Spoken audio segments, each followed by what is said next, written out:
My dad was one of them. You see, back in the day, it was the mitre boots. Oh, come on now. Yeah. So I would go JJB Sports. Yeah, and I'm looking at boots, and I'm like, yeah, like picked up the R9s, the Beckham Predators. You know, like it's like, yeah. So Yeah. I've got these ones here for you. These ones are nice black leather, you know. About a quarter of the price. Look. You know, like he's slapping them. These are solid. These are 80. Like I'm like, Dad. Like, so anyway, as a kid, see again, my character was, I'm going with my mum. My mum's gonna get me what I want. I'm the baby of the family. I'm talking about when I'm young. So my dad, I know we're not going boot shopping with my dad. I'm going with my mum, and we're getting the boots I want.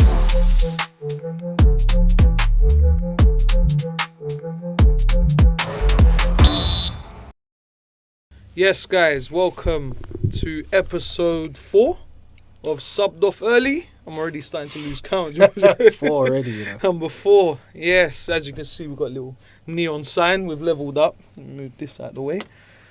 Yes. All right. We're trying, man. Man.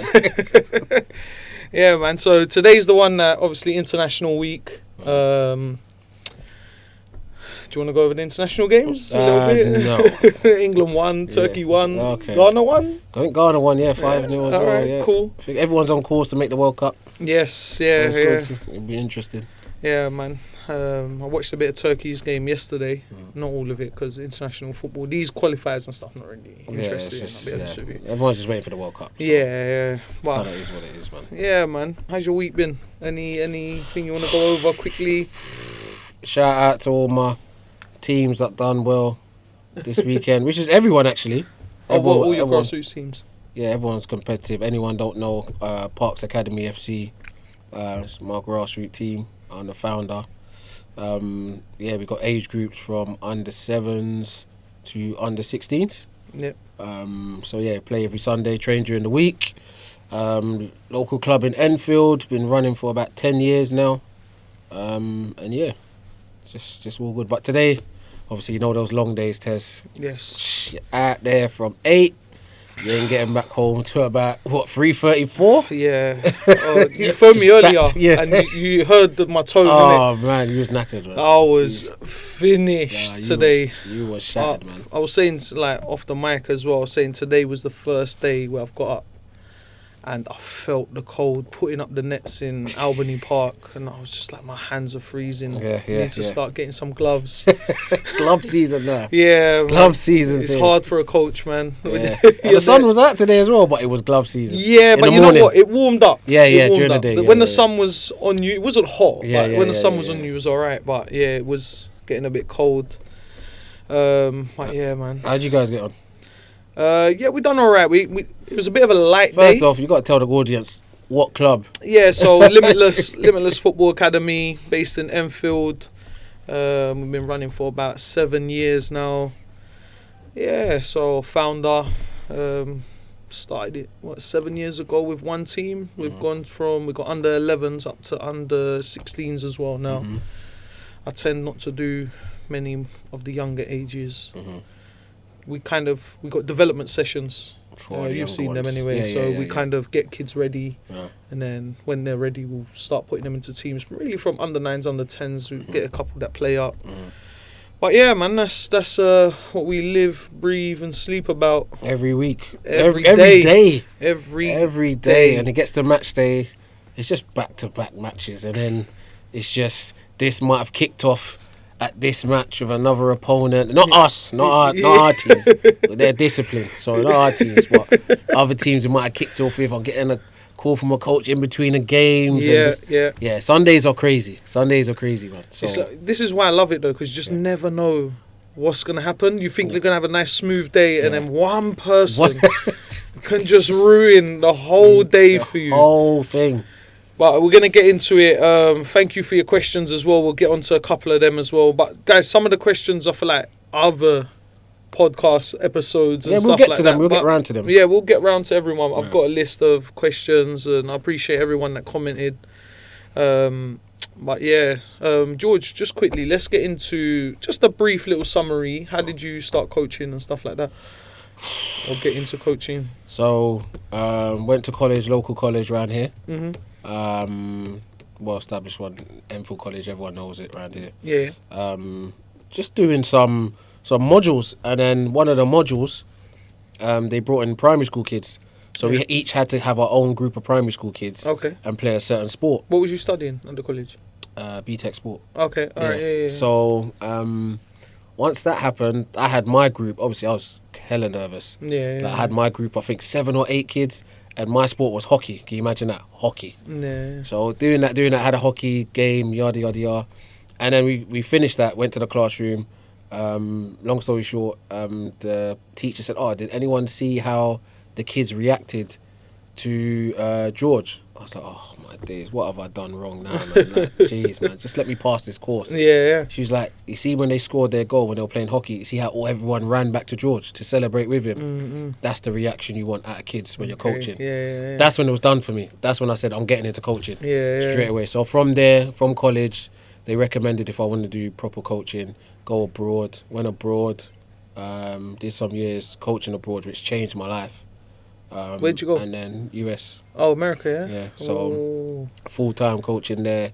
And yeah, just like I said, it just changed my life. And then came back to England, started up Parks 10 years ago. And then we've been blessed ever since to coach so many kids through the ranks. Some of them have gone to academies, some of them have gone and done great things in other places and stuff like that. Yeah. So that was my journey anyway. Yeah. Long story short anyway. Yeah, man. What about you? Mine was similar as well. So, look, I lived, breathed football from when I was young. So, it was either become a footballer, as everyone's dream is. Yeah, as a boy. Or, to be fair, I always had from 15, 16 years old, that's when I was like, I want to get into football coaching and, stuff like that. Like, own my own academy one day or whatever it is. Get into some sort of field in football. So at 16 I've done similar. I went to a football program. Obviously there's loads of them now, the football programs in college. So I went to Hertford Regional. Yeah. We were based at St Margaret's Spree. Obviously well known semi-pro club. We've done all our coaching there, so I've done level 1, level 2, now it's called UFSC. I've done level 1, level 2, and MVQ level 2 in teaching and coaching. So that's where I started coaching, and then started doing little things here and there. The way I actually got into starting my own academy, it was quite mad, because I was working in a school. So I never got into coaching properly until I got into the school. I'd done little bits here and there and stuff like that, but I got full time into it, so into the school. And then we got made redundant after about 3 years of me being in the school. So they got rid of all their sports coaches because of funding or whatever. And we were the easiest ones to let go, because it was like 4 or 5 schools. And then so I ended up starting Limitless there, but this is when I was playing as well. I tried to come back and play again. So at 16 I done my ACL at college. And then I've come back, obviously I'm heavier, overweight, and then started playing again with like the boys. I was managing a team on Saturdays, and then I've done my other ACL, and I'm like, it's a wrap. God. This is a wrap. That's your knees are just telling you it's a wrap, man. You know when life just says, just stick to coaching now. It's a wrap. Yeah, it's time. It's time. So I was like, all right, cool. So I was at the school, got made redundant, and ended up just flying outside the school. Because the thing is, at the school, we, like, as the coaches, we had quite a lot of support from our head teacher. So she was going, look, you lot do whatever you want with the sport. Like, you lot are the PE leads, go and do it. We had our funding, whatever, so we took it seriously. Like, we're there doing football, netball, basketball, athletics, but like, we're proper planning, like, how can we win this tournament? Like, we're proper competitive. It was crazy. Even the coach I was with, he was like, he was in the academy as well. Shout you out, Henry, top coach as well, I actually learned a lot from him, because he was in the schools before me as well. We started taking things serious. So we were mopping up. We were going to like any events and mopping up. And we had some players in our schools. Like now, some of them are like Belgium internationals, played for Arsenal. So good players. And then, got made redundant. So I flied outside the school. All the parents knew who I was, whatever. So started like that. And then, we went to a tournament. It was like someone invited me under 9s, 8s, 9s or whatever. So I had all these boys from the school and they're not in teams. So I was like, let's go and play. Let's go play the game. Obviously, you lot come to the after school club where it started as. Let's go play. And then we went to a tournament, and I remember it was in like Northwest, like near Stratford, East London maybe, somewhere like Northwest, somewhere like that. I don't even remember, it was so long ago. Like, we ended up winning the tournament. Okay, alright. And I was like, hold on, have we just rocked up and won this tournament? Like, what's going on here? What's happened? Thinking like, how? Because the teams that we were playing, I knew, if that makes sense, because they were all at the schools and they were saying, I play for this team, I play for that team, I play for this team. And I was like, okay. And then we were playing them boys that are in all these teams that are meant to be some of the best in the area. And I'm like, wow, we've just gone and won the whole tournament. So all the parents looked at me and said, yo, you need to start a team. Okay. So that's the story of Limitless, basically. So that team now is actually our eldest team now. So they're under 16. 16s, because they started at under 9s. So we had 7, 8-year-olds, and then by the time we got into the league, it was under 9 time. And man, it was mental. I'm not gonna lie to you. It's even funny that you're saying even 7 years, even us, we're celebrating our 10th year. And whatnot. I've seen the gold shirts. Yeah. But guys, anyone that wants to find out more about Parks, please go on YouTube, type in Parks Academy FC. It's got our 10-year documentary on there that you can find out all the information about us, how we started, the middle, and where we at right now. So tune into that as well. I watched a bit of it. That. I still need to get through all of it. But it's good, man. Like the story of you and T. And like it's a good story. Hopefully, I might have to copy you and do that when the 10th year comes. This is a 10th year is a great milestone, man. It's a great milestone. The fact that you've kept running for 10 years shows that you're doing something right. Yeah. Because we've seen how many teams come for 1 year. They're out of it. And they're out of it. Like, you're gone. It's all right, because it's not easy. And I've seen people try and maintain certain levels. It's hard to maintain high level of coaches, like coaching and coaches, and then do it all the way through. And then, because a lot of people drop off, you'll have 2, 3 teams. It's not easy, guys, when you've got 6, 7 teams. And you know what as well, George? So there's something that I kind of... Let me tell you how my whole theory... Because the first year I came into it... Obviously, we entered the Tez and Youth League at the time. Now it's the North London Youth team, of course. We played you guys. So basically, before we even played you, we got put in the bottom division because we were new. Okay, yeah. Which most people do. Yeah, of course. You know, we're under 9s. So we got to test the waters. Yeah, got to test the waters. Yeah. So to be fair, what a team I had back then. By the way, like they were ballers. They were smoking everyone. Like everyone was just getting moved to week in, week out. Then I hear we're playing Parks. So I'm like, cool. Like, I don't know who Parks are. I don't know you at this time. Yeah. This is 7 years ago. I don't know. So we played Parks. And I'll never forget it. We had... Everyone was like, oh, you're playing Parks. You lot can get smoked. I was like, huh? Who are these guys? They batter everyone 20-0, 15-0. I'm like, all right, cool. Let's see where my boys are at. Because you see, like, from the beginning, George, I've never been scared to play anyone. Sometimes your boys have to hold a little defeat. 100%. Like, I don't know why people are scared to play. Professionals hold defeats. Yes. But at that age, sometimes hold a 20-0 defeat. That's the level we got to get to. And then come back. Yeah. But we didn't. We didn't hold the defeat. It was a 4-4 draw. That was the first ever time we played you. And I was like, these lot are good. Then I found out it was a year younger. All the boys were a year younger.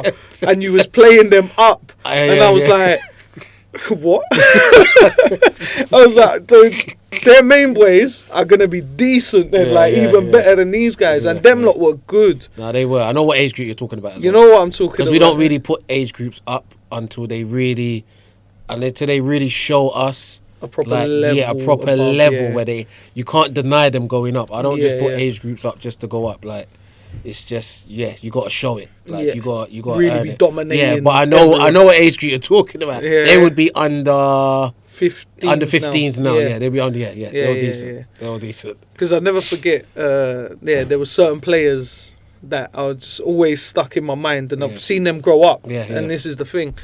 But like, yeah, man, that was a good time. That was a good time because it was like, all right, we've done well, but then with doing well now, pressure comes from parents. Yes. And then all of this stuff. So, like, I tried to add a team every year. Basically, now we're on 7 teams. So I've tried to add one team every year, basically, for 7. And this was the thing I was going back to, what I kind of learnt from you. Because I was like, how many teams has he got? And I think at the time he had like 3 or 4 teams. That was it, yeah. Yeah, and it was like quality over quantity. And then I kind of went down the same route. I was like, I want quality. Yeah. Because I knew a couple other grassroots clubs, they had like 18 teams. And I'm like, 18 teams. That is a lot of headache. A lot. And then when I went against that completely was that first year where I saw parents literally surround the coach after we've beat them and started going in on the coach. Like going in, this is you can imagine what they're saying. They're going mad at the coach and just going, this team's dead. Look at the way they're playing football. Look at us, you don't care.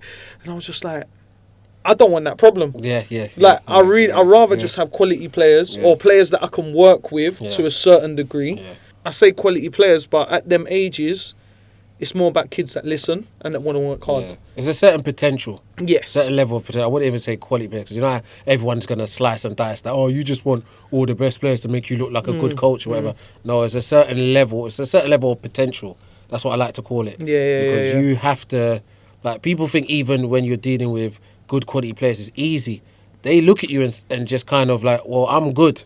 What else can you teach me? Yeah. What else can you, what other little nuggets, what other little details can you give me to make me think about the game? Yeah, I'm good already. Yeah. Everyone's told me I'm good. Yeah. My schoolmates, my family, my school teacher, everyone's told me that I'm good. But what can you do as a coach to maintain and let me go above that level and stuff like that? So, no, I totally get what you're saying, man. Like those early days, we were just finding out what teams were what teams and this, that and the other. So everyone playing the likes of you, other players, other teams in the community and stuff like that. It was good, man. Yeah, it was good. And the thing is, like, now we're sitting here doing a podcast.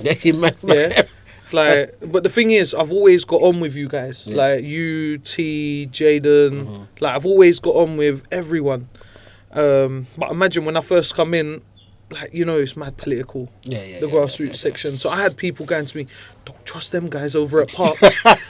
Make sure because they'll just take your players. They'll steal you. I'm like, how are they going to steal my players? Yes, I've never understood that. Like, how can they steal my players? If the parent wants to go, they're gonna go. Like, I knew that from early, and I just come into the game. I said, well, if they're not happy, you might feel a certain way with certain players because they, like, you might put a lot of work into them, and you think, all right, cool. But if they want to go, there's nothing you can do to stop them. And even if you go and phone them, please don't go, stay another year. They've always got in their head, I'm waiting for that excuse to leave. And you're begging me to stay. Yeah, so why? I own this. Listen, they can leave mid-match, Tez. Let alone mid-season and at the end of the season. They can leave halfway through the match and say, I'm done, I'm going to go sign for that team. That's right. If they're willing to have me and yada, yada, yada. That's right. So, you're the parent, make the decision. If you want to make that decision, make the decision. If your son, I always say to parents as well, if your son's not happy in the team and don't want to play football, then take him somewhere else. But if it's because of you as the parent, this isn't right, that isn't right, then you're kind of stopping that kid from developing because he needs a happy environment where he wants to be tested, challenged. It's more that, like, honestly, what they call it, the curse of the gift. Like, that's what the parents are. Not all parents as well, guys. I'm not saying all of you. Selective. Yeah, it's selective because some people how many people try and tell you, you need to do this, you need to do this.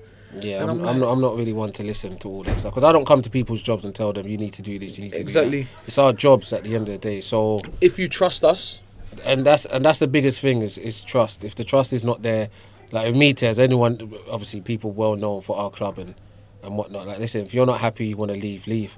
I had a player leave the other day. Like, mum just said, I just think I'm going to take him elsewhere. Yeah, no problem. Good luck with what you're doing. And we just move on. He's a good player as well, by the way. So it doesn't matter how good you are. whatnot. If your parents not invested and trusting in us and whatnot, then you just gotta go. Like it just is what it is. Yeah, man. Like I don't really do the whole like begging people to stay and whatnot. Like you said, the back of their mind, they've already checked out. They've got 1 foot in and 1 foot out. I can't have players and I can't be coaching players that are 1 foot in, 1 foot out. Yeah. And you guess what? You can always tell them when they're training on the pitch.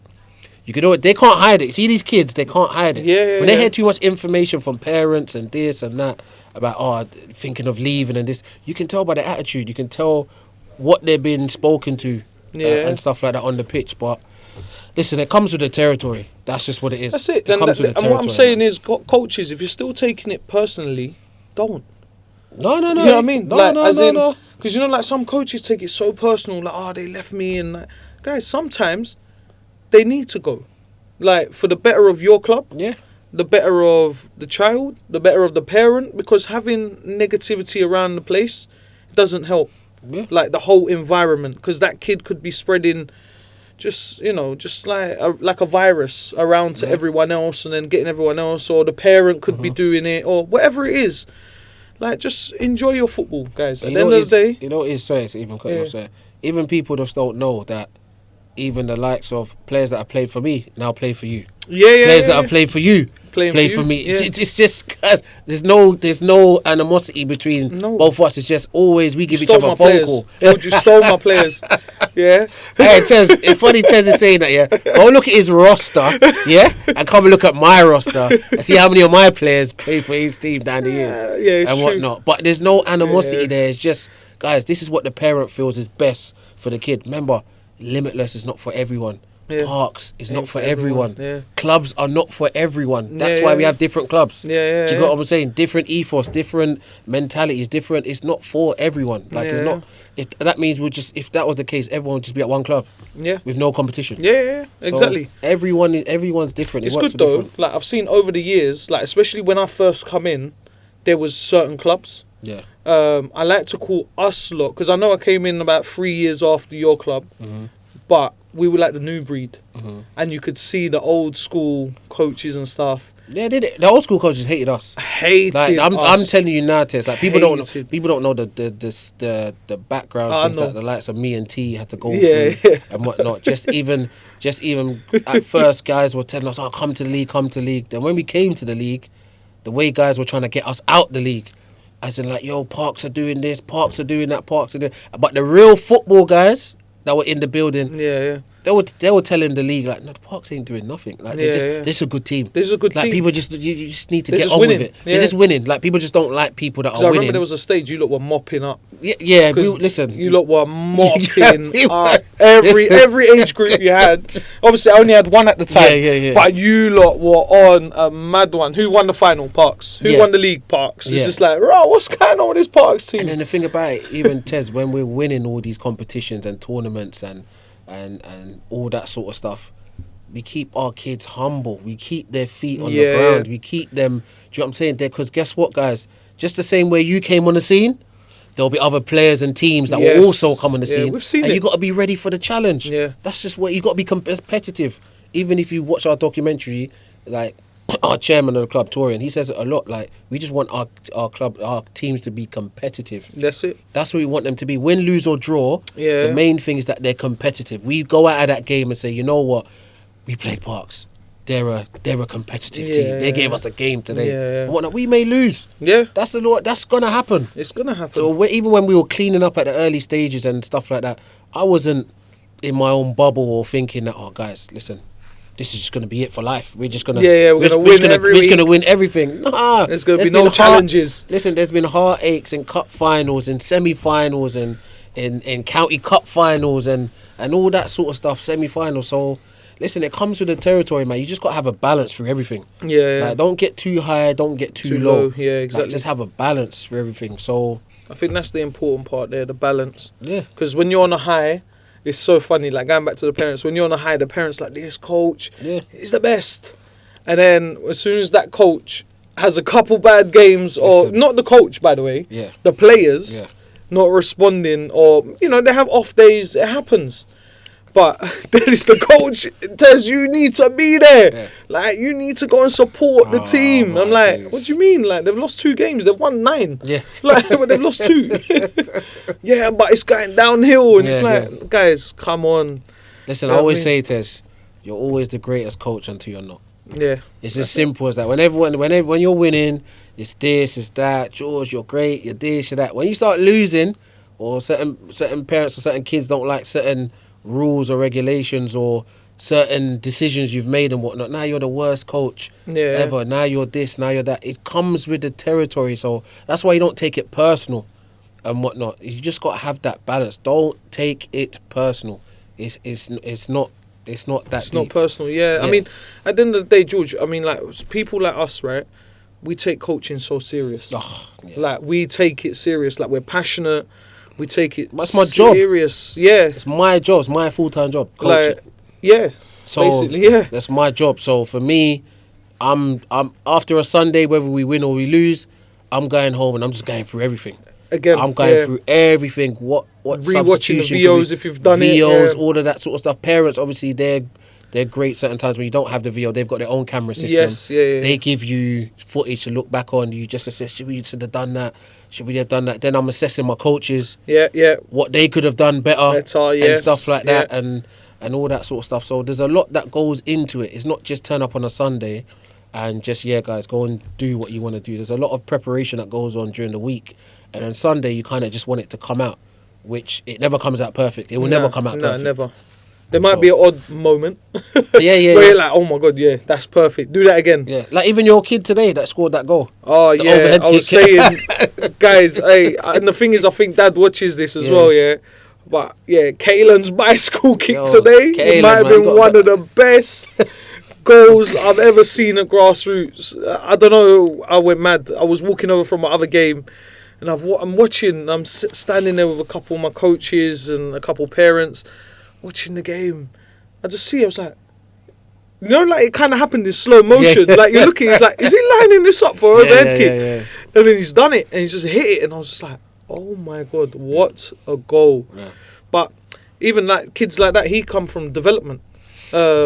He was like, honestly, he's got a good profile now, as in he's tall and he's fast and he's strong. Mm-hmm. But where he started, like he was just coming to Thursday sessions at the time when we used to do our developments, and then Saturdays. Mm-hmm. And I said to his dad, like, just don't rush, just wait. He's got potential, but you just got to wait a little bit and let him get some kind of experience. Mm-hmm. We tried to get him in last year, but yeah, he didn't. And then, like 2 years ago, last year was his first year, this is his second year playing. And to be fair to him, he's just progressing. And he's, again, and we always go back to, let's move forward actually, about kids and their development. I always find the kids that listen, it's like in anything, listen to instructions well and are willing to actually work hard and not find an excuse for why they can't do something and attack it and go, I am going to do this. That's how they're going to get better. Because we can give all the instructions in the world, but only some will take on board what we're saying to a whole extent. Because don't forget, every kid has a different challenge or a different ability. He might be fast, he might be technical, he might be, I don't know, strong. Everyone's got their strengths and weaknesses. But it's how can we make you an overall good player? You know, like to help your team as well as your individual growth. And not only that, how can we make you a good person? Because we as coaches, that's the other side. Tez, you know that we were also boys at one stage wanted to be professional footballers, but we've gone on to do other really good things in the community, and the numbers suggest that a lot of these kids are not going to be footballers. It's just that I'm just going off the numbers. 100%. They're not going. So if they're not going to be footballers, they've got to be other great things in life. There's so many things in life, the way life is nowadays, to be great in other fields. But we need to give them the foundation to have that. You know, have that resilience, have all of that stuff. But obviously, we do it through football. People do it through other avenues, but our thing's football. So we do it through football. So it's even being a really good human being, being respectful and whatnot. Anytime we play Limitless and whatnot, I don't get no issues or nothing from the players or back chat or this or that. Because if anything, I'll just phone you. Say, listen, this player's a bit, and then 2 seconds later, that player's probably, you know what I'm saying, humbled or whatever, and vice versa. You know, it's funny as well, because, you know, you're a bit like me where, well, you're exactly the same as me when we do this, but we don't allow the kids to swear we're not or interested talk in that. in a rude way. Yes, they can lose their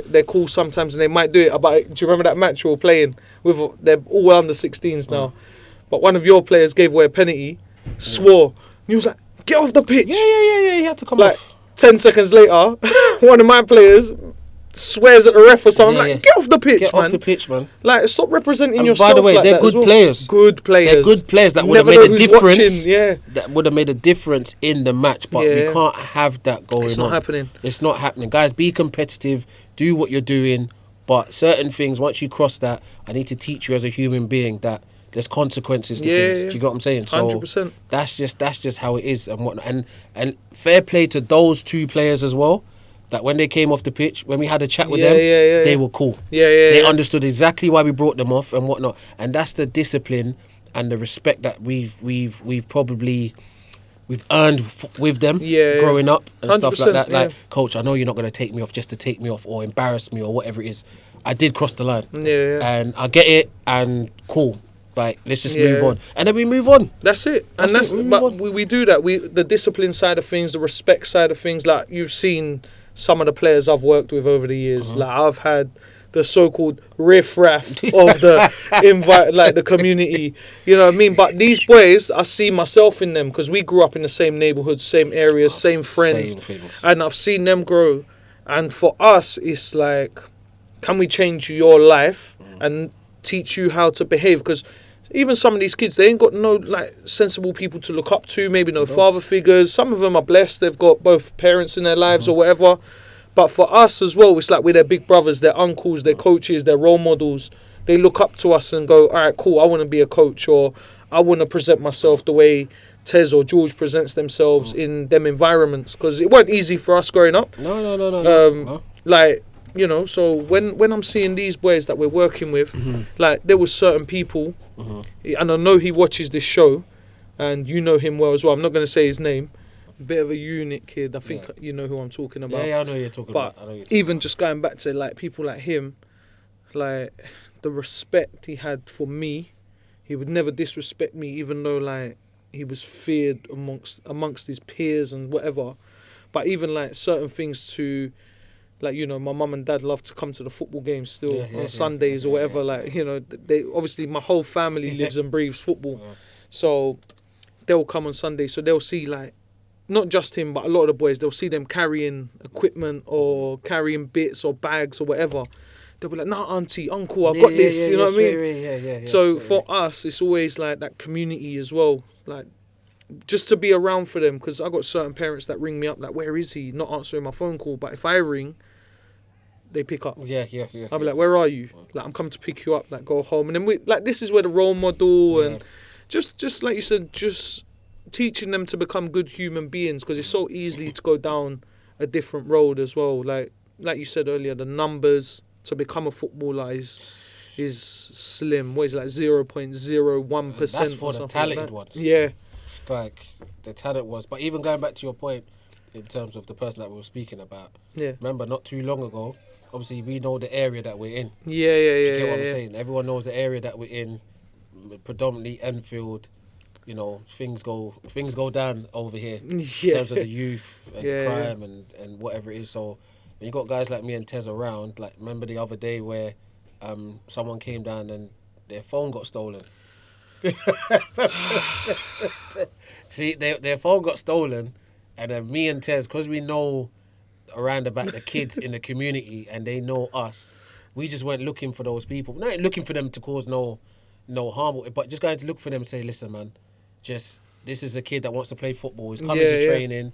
Just leave these kids alone. Leave them like, alone. They're not part of that sort of thing. So funny enough, we was out there to 10, 11? Something like that. 11. Got both phones back. Back and forth. We're giving life advice again to the kids. Advice, just letting them know that, listen, this is not the way.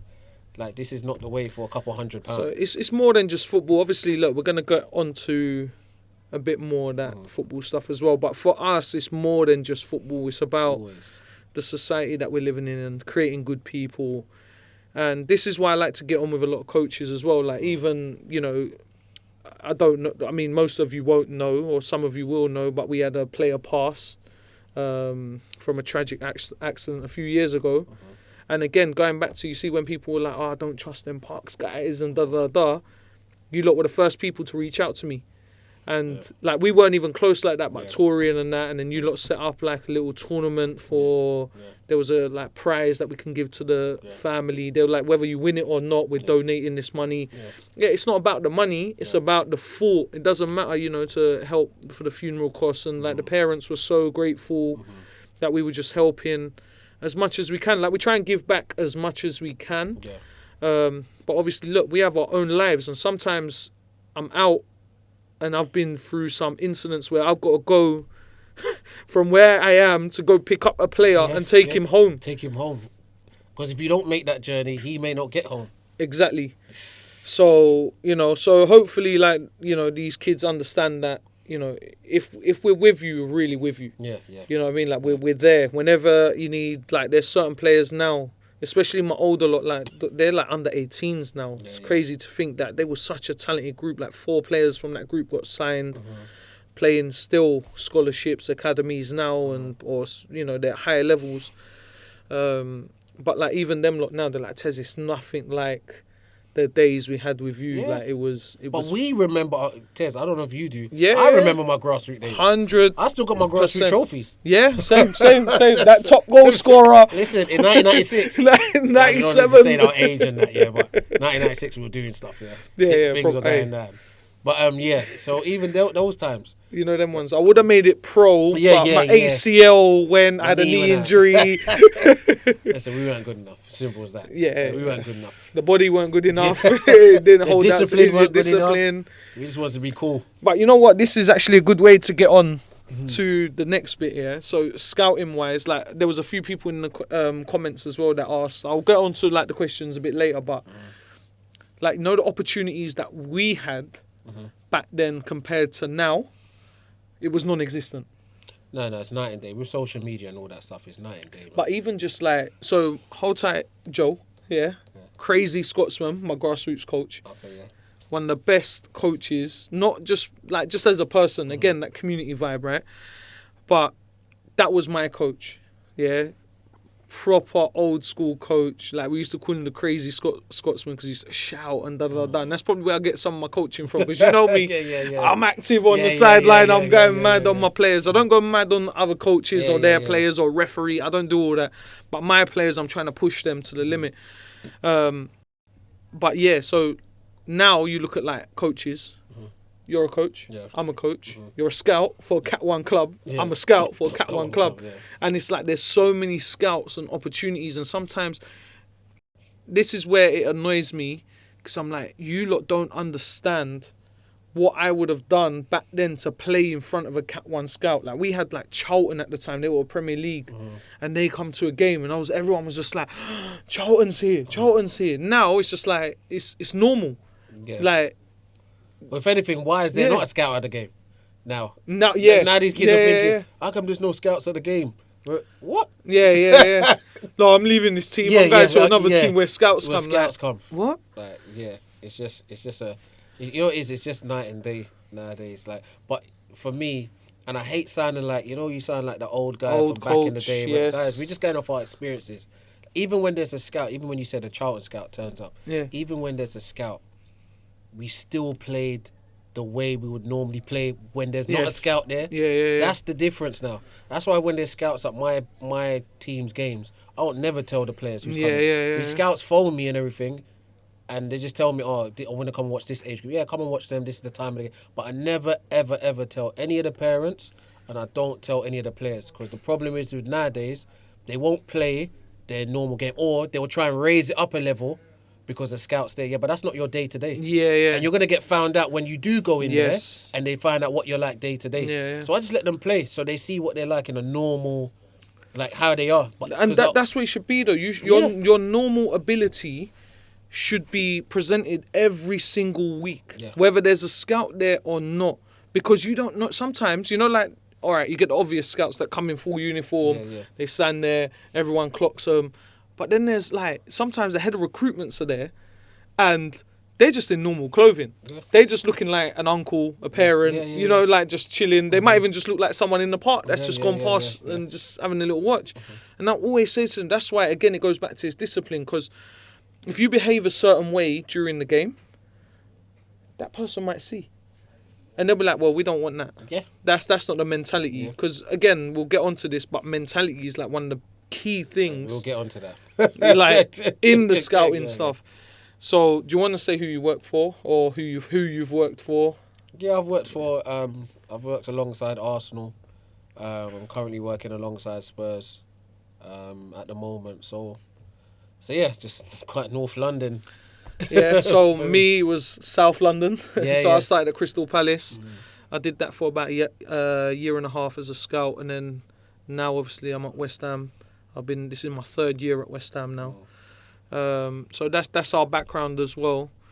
But the amount of links and stuff and connections that we have, we don't like, if you look at our social media, we don't boast about it. Like, yeah, come down, you'll get scouted, or to promote. Like, my thing is, if you want to come to my club and you want to get better, then come. That's where, because I had players, like, honestly, I had 2 boys, they're like, do scouts come to your games? And I'm like, you see now, I don't even want to sign you just because you've asked me that question. It's more about what can you do. If you ask me, coach, how are you going to make me a better player? Then I can give you an answer. Okay, this is what we're going to work on. But don't ask me, is scouts, because yes, scouts are always going to come to your games. They might not come every week, but they're going to be there most weeks. And more time, I can just phone a scout and I say, or they phone me and, Tez, you got a left centre back, you got a striker, you got this. Yeah, I do. Come and have a look. And you make your decision. My thing for us, Tez, has always been, I can only talk for Parks. Yeah. In terms of, we set goals for certain players that want to get to that level. Number 1, are you one of the top 2 or top 3 most effective players on your team? Yeah. That's number 1. Yeah. Number 2, are you the top 2 or top 3 most effective players in your age group within your area? Yes. Then you might go into your county or something. But it's just. Is it undeniable that every time a different scout comes to watch the game or from a different club, you are one of the ones that your names are always within the hat? Yes. That lets you know, like, what's going on. In terms of the ones that love to chase it and I've got to do this extra, I've got or like you said, there's parents that come into our club. Do Cat 1 scouts come and watch a game? I'm a Cat 1 scout. I'm there. I'm a scout. I'm there. Like, if I see a certain level or whatever it is, I will make my recommendations. Yes. And whatnot. But once parents come in with that mentality, it feeds down into the kids, and then, especially with us, I'm not trying to overpromise and underdeliver. So if you come with that mindset, you just need to go somewhere else. I don't care how good you are as a player. That's very key. I don't care how good you are as a player. Yeah. Go somewhere else where, if that's your goal and that's your mentality, because that's what I always bring it back to, Tez. For us growing up, and I hate sounding like the old man, but for us growing up, it was all about being a professional. You are the old man now. Yeah, you are. I'm accepting it as well now, yeah? Once you've gone past like 35, the greys are there, man. Yeah, the greys are coming out. So, for us, it was all about being a professional footballer. Yes. Now, all of a sudden, that bar has been lowered to, I want to be an academy player. I don't know where that came from or whatever it is, but now everyone's just fussed about, I just want to be an academy player. Like, yeah. For me, like, nah, like, it's the bar's got to be raised a bit more, and I think it's also come from just the academy system as a whole. I think the academy system as a whole has kind of watered itself down. Yeah. In terms of, it should be the elite of the elite. Yes. Like, that's what it should be. Yes. Tez, you know as well as I do. You don't need to mention no names, but some grassroots programs are run better than academies. Yes. Some academy 100%. programs. So, for me, it's just going back to the parents and whatnot. It's just, when they come with that mindset, it's just, guys, think about how you are the most effective for your team. Then go to how you are effective for your age group. Then go to even the league that you're in. Are you the top 2? Yeah. Are you dominating? Are you dominating every single and being effective? I'm not talking about goals and assists. Yeah. That's, if you're in attacking positions, you might want to go by that. Yeah. But I'm talking about even as defenders.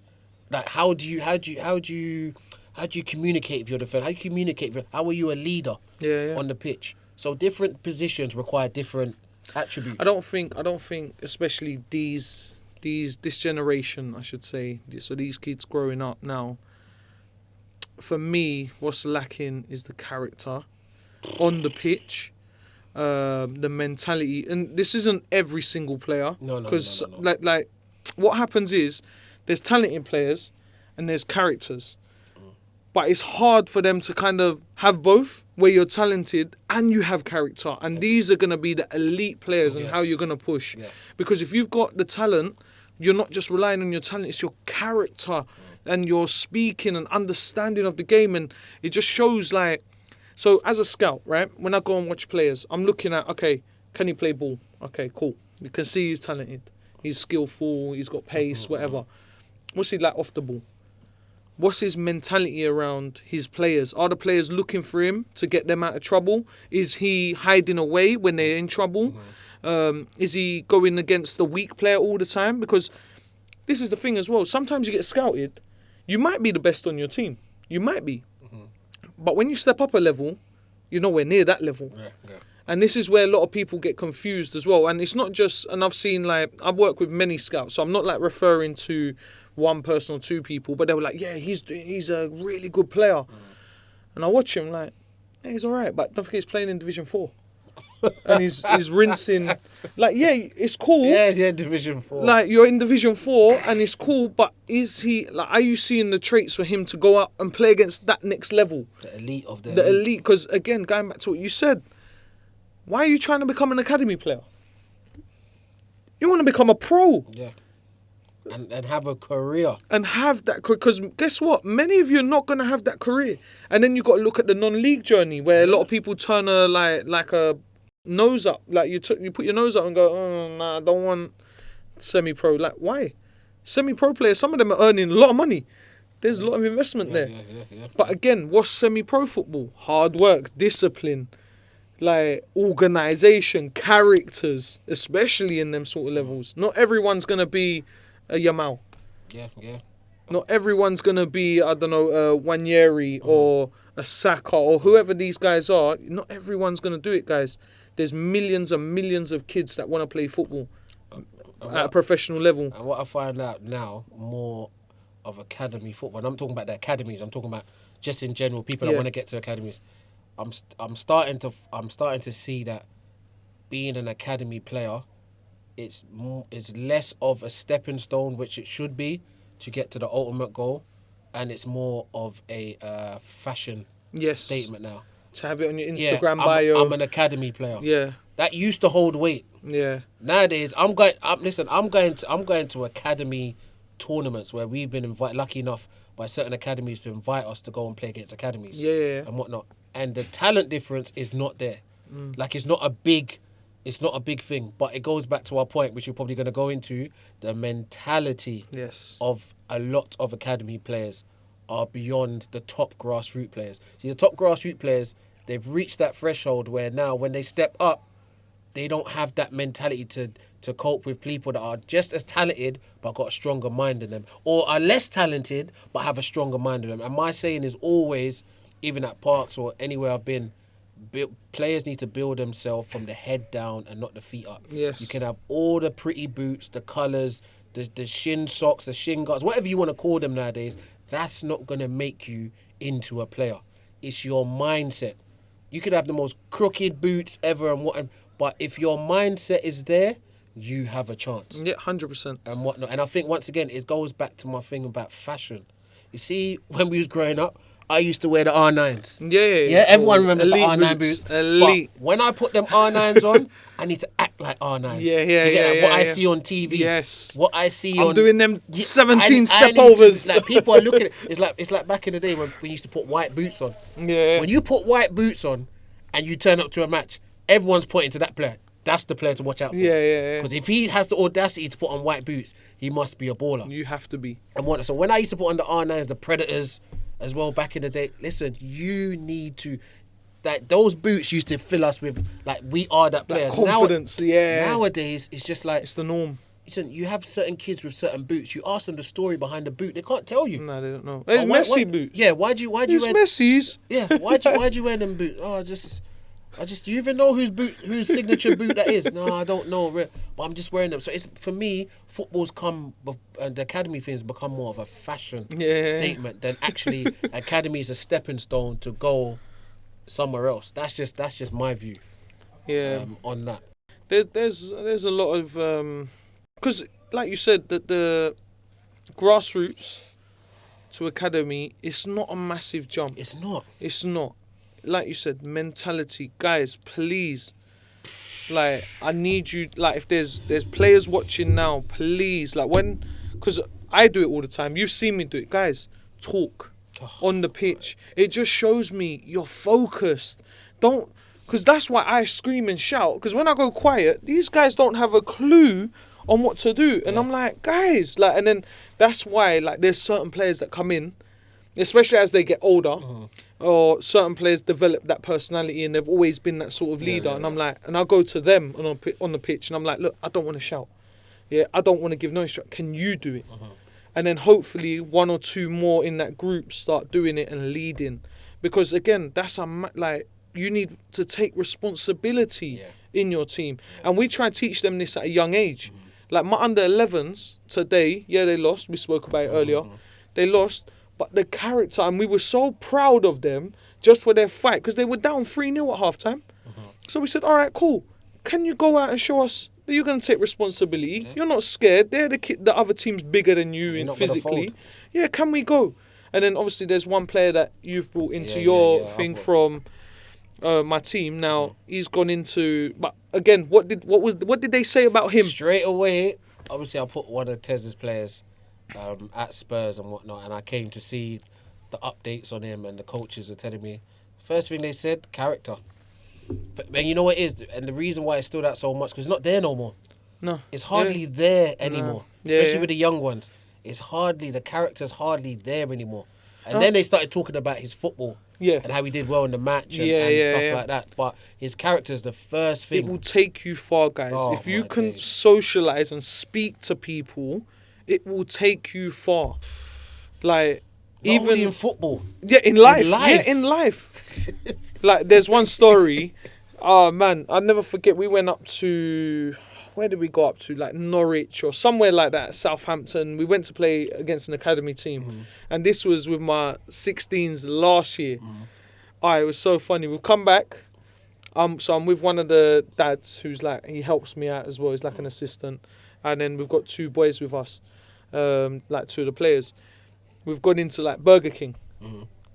He's got his hands down his pants, trying to order let me get a cheeseburger. I'm like, young man, you see the person standing in front of you is a human being. Yeah. Take your hands out your pants, because no one wants to see that anyway, and speak to him and tell him with a clear voice what you want. Look in his eyes. Yeah, look at the person. Man, because it irritates me. It irritates me when people can't speak. And I'm like, guys, there's nothing to be afraid of with the speaking. Just speak to people. Obviously, everyone comes from different backgrounds and upbringings and stuff like that. But in terms of us on the football scale, when people ask about what can make you stand out and stuff like that, is from us. And once again, see that character, Tez, once again, it comes from here. Of course. That's what everything starts from here. Doesn't start from midway down your body. Doesn't start at your feet. Your character starts at your feet. It starts up here. Yeah. And whatnot. Then after that, work your way to, do you have the heart for it? Yeah. Do you have the love for it? Yeah, and then everything else would take care of itself. You see, there, you just said, do you have the love for it? You see, when it was match day on a Sunday for me when I was growing up, you think I'm sleeping, oversleeping, whatever. Oh, my days. If my mum or dad's dropping me, yo, get up. They're like, yo, it's 7 o'clock. Meet's at 9. Yeah. These kids, yo, turn up. Morning. And I'm like, have you even washed your face? With the Mbappe boots. With the Mbappe boots. Let me put them on. The small shin pads now. And the cut socks. So why are you even cutting socks? Do you even know the reason why you're cutting socks? You got to wear them same socks. Yes. It's funny, man. But they don't live and breathe it. Most of the kids now don't even watch full games. They'll watch highlights or clips on TikTok, Insta. We used to stay up, guaranteed you used to do it, match of the day. I still do it now. I can't wait to watch match of the day. If I'm out, let's say on a Friday night, I've gone out, it's a birthday, whatever, or Saturday night, sorry, I'll go out and I'll be like, I can't wait to go home and put on Match of the Day. Yeah. Like, I need to watch Match of the Day. It's like, we grew up with it. You know what it is? That's just our era. And whatnot, in terms of like, you know, I don't think if it's just even football, it's just socially nowadays. Like, these kids are so distracted, Too much access by to everything so as many well, innit? things Yeah. and whatnot, that when they talk about, when I ask them like, why do you want to go academies? Like, why? Yeah. Like, what's the need to go to the academy? Yeah. It's normally driven by something else that's not football. That's why I said it goes back to the fashion sense. You want to tell people around you, or you want to go to school, tell people you're an academy, or I'm an academy player and I'm this, and I get these perks and stuff like that.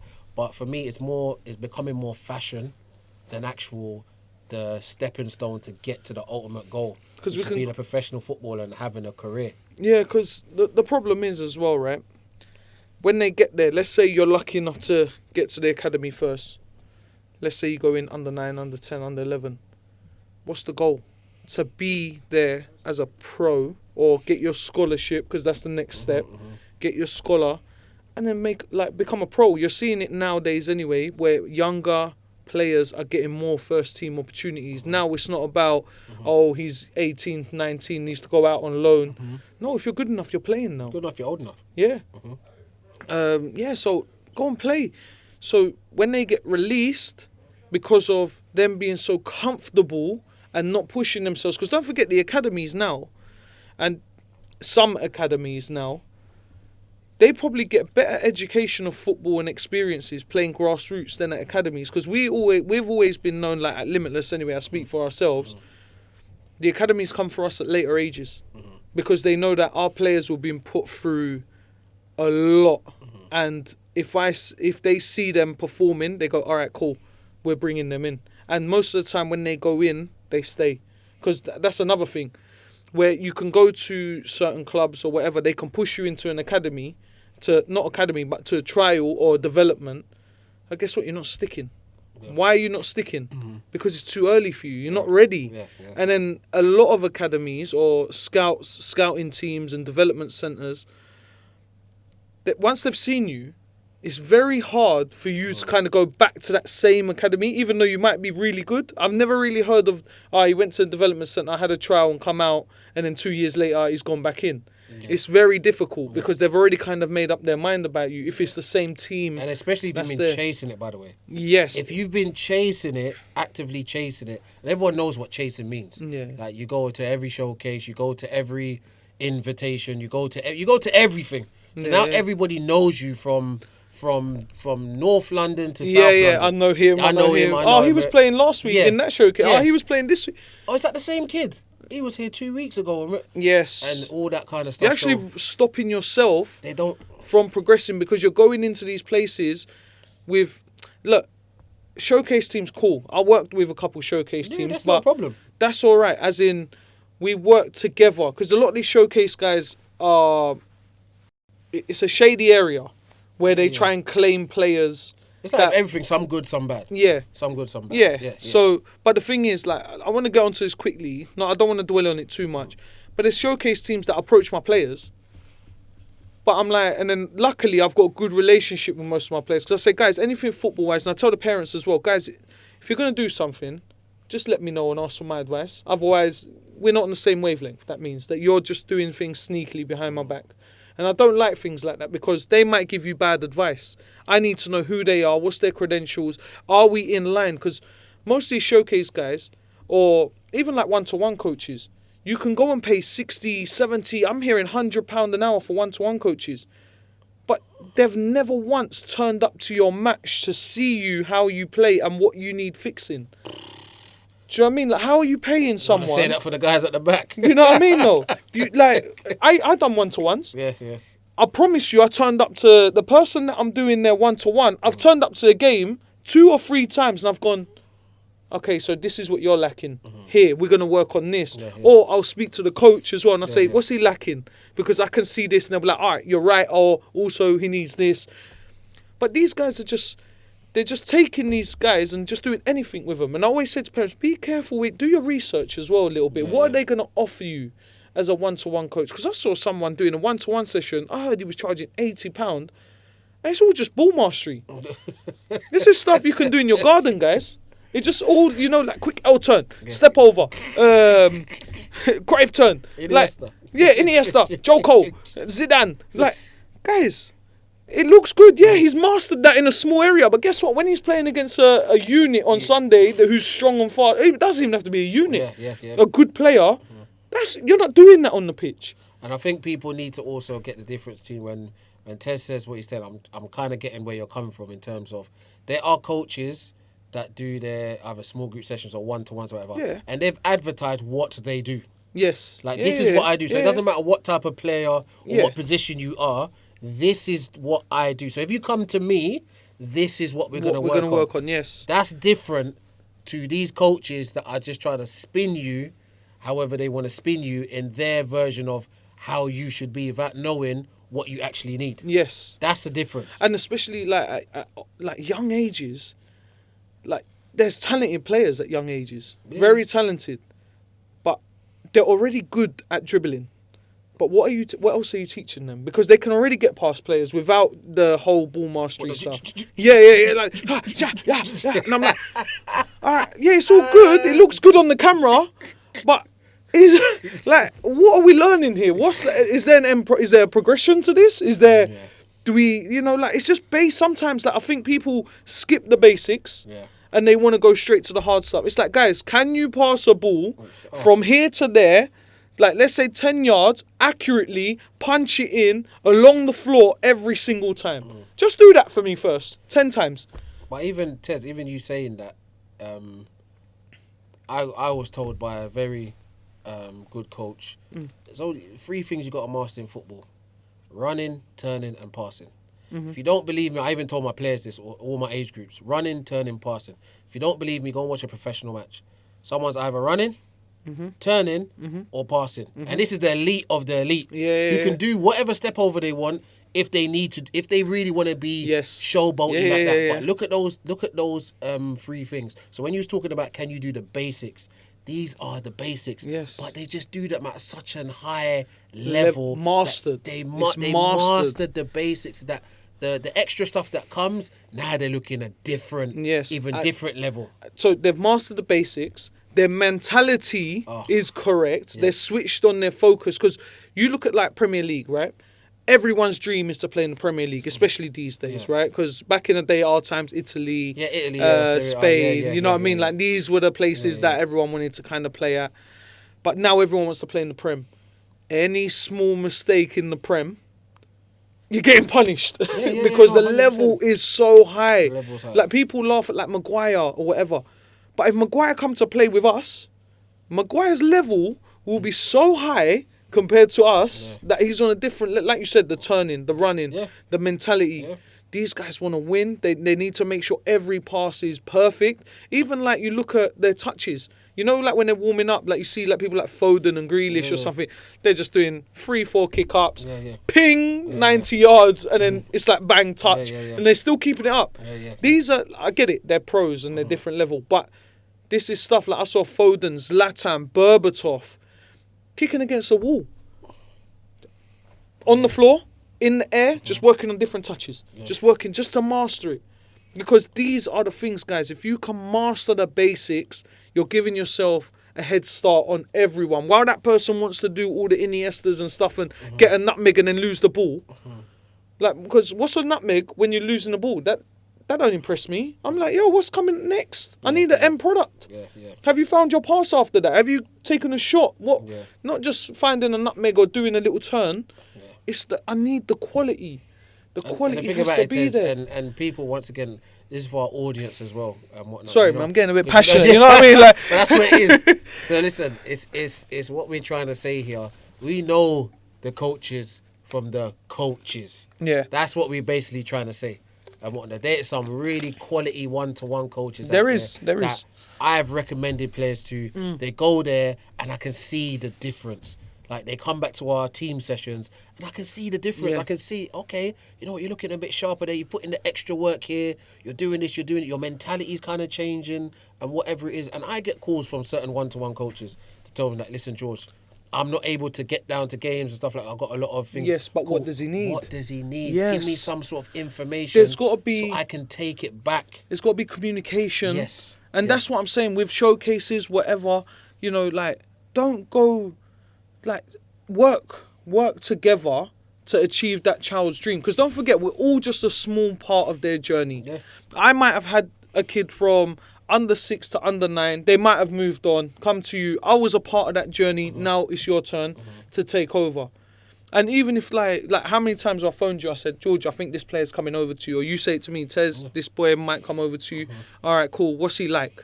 Yeah. You know what I mean? What's the parents like? Oh, that's the main thing. You know, like, we got to get on to a little bit of that. What time are we? We've been here for like an hour and a bit get now. onto these Yeah, questions, boy. yeah, so what's the parents like? Yeah. What, should we do one of the questions now? Let's go on to one of the questions. All right, so we'll go to one of the questions that was on our Insta from Semper Semps.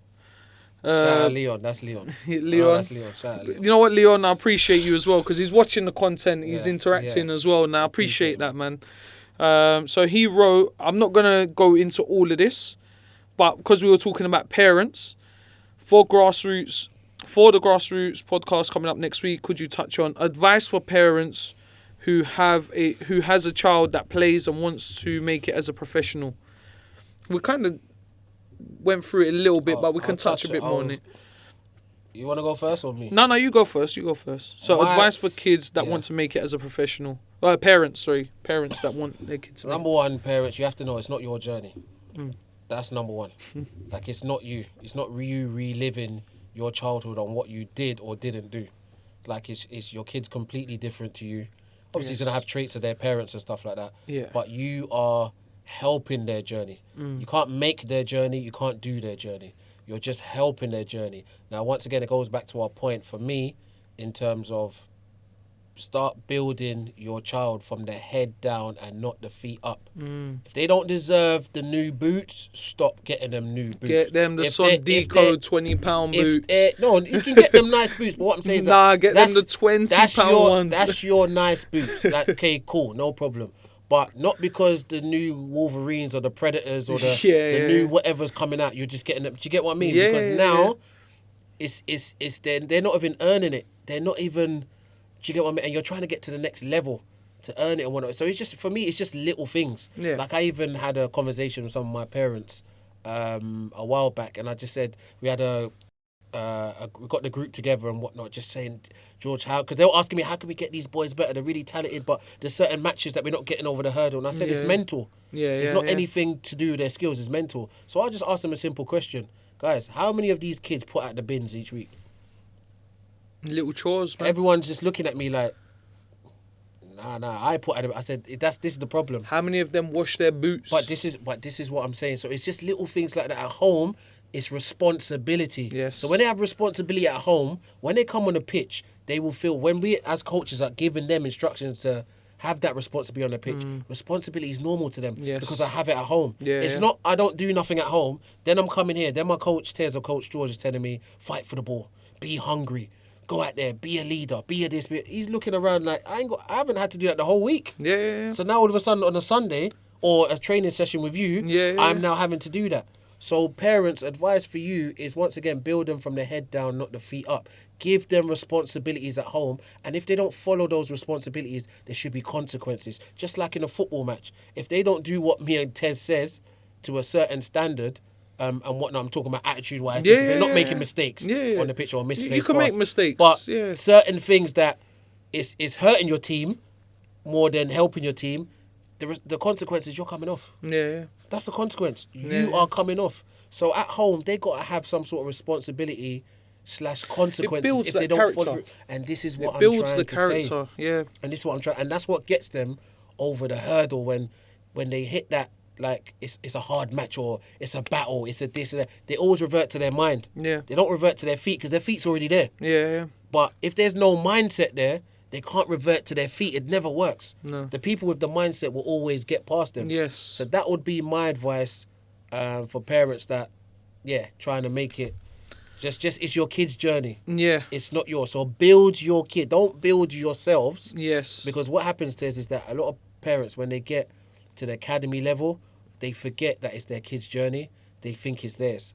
Because as an adult, our minds are more mature, so we know the opportunity. We know the opportunity for play for Spurs, West Ham. Where this is a great opportunity. Not many kids get this. You need to be hungry. You need to be this. You need to be that. Yeah, you know that as an adult, but as a kid, who's probably been given everything and not having to earn everything. Yeah. When I get to that level, this is normal, Dad. West Ham, Spurs. Because this is normal. Even like us growing up, going back to it a little bit, the experience we had, like going around your friend's house and knocking on the door.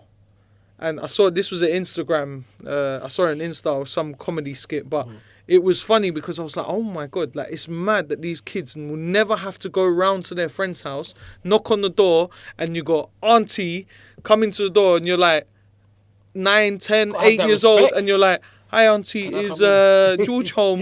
Like, is he allowed to come and play out? You know, like they don't have that. They don't have that little thing. Yeah. Even like, I'm gonna go see if George is home so I can play computer at his house. Yeah. Like that was like a daunting experience, when you're seeing, because some parents, like they were a bit scary, like your dad's a bit scary, your mum's a bit scary, like. But now it's just like, jumping online. You know what I mean? Like, let's play online or whatever it is. That's society as a whole. Yeah. That is society as a whole. But it feeds into the football. But that's where the responsibilities of doing your chores, washing your boot. You bought £250 boots. You went and played at Albany Park or Edmonton or whatever park, Jubilee, Enfield playing fields. Your boots are muddy. Who's cleaning them boots? Because you see my dad, he's like, you need to clean your boots as soon as you get home. Because guess what? They dry and it's more difficult to come out. Yes. So you need to clean your boots. Yeah. And if my dad used to, you've met my dad. Anyway, you know my dad. Like, my dad was on it where he was just like, you don't want to play on Sunday? Clearly not. Because your boots are not clean. So clearly you don't want to play. Yeah, like, you don't want to play. Okay. Yeah, you're going to go play with dirty boots. Okay. I paid all that money because my dad was one of them. You see, back in the day, it was the mitre boots. Come on now. Yeah. So I would go JJB Sports. Yeah, and I'm looking at boots, and I'm like, picked up the R9s, the Beckham Predators. Like it's like, so yeah. I've got these ones here for you. These ones are nice black leather, about a quarter of the price. Look. Like he's slapping them. These are solid. These are 80. Like, I'm like, Dad. Like, anyway, as a kid, see again, my character was, I'm going with my mum. My mum's gonna get me what I want. I'm the baby of the family. I'm talking about when I'm young. So my dad, I know we're not going boot shopping with my dad. I'm going with my mum, and we're getting the boots I want. But he was on me. But just the advice I would give again is parents, but also, like, let the child enjoy. Like, don't put too much pressure on them. Let them enjoy, and also let them listen to their coach. Because sometimes, like, it's too much. The coach might be giving them instructions, and this ain't even just like from academy players. This is grassroots. You got parents on the sideline.